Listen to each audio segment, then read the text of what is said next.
Let me give you a very concrete example from our experience. A case on LGBTIQ+ violence involving a transgender Peruvian woman called Azul.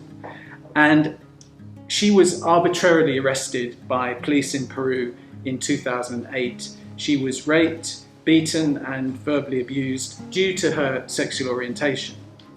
And there were various medical reports that were prepared. Some were prepared by the state, some were obtained independently. And it's a really interesting example of how the court had gone back effectively to first principles and looked at the way in which this investigation was done and not done well, because it basically said that discriminatory motive was not properly investigated by the state.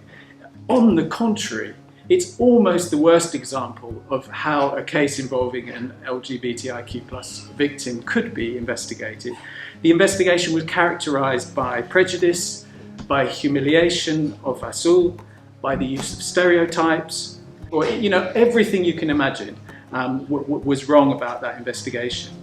And so, notably, the court found that when investigating violent acts, including torture, states have a duty to take all necessary steps to clarify if the violence was motivated by prejudice and discrimination.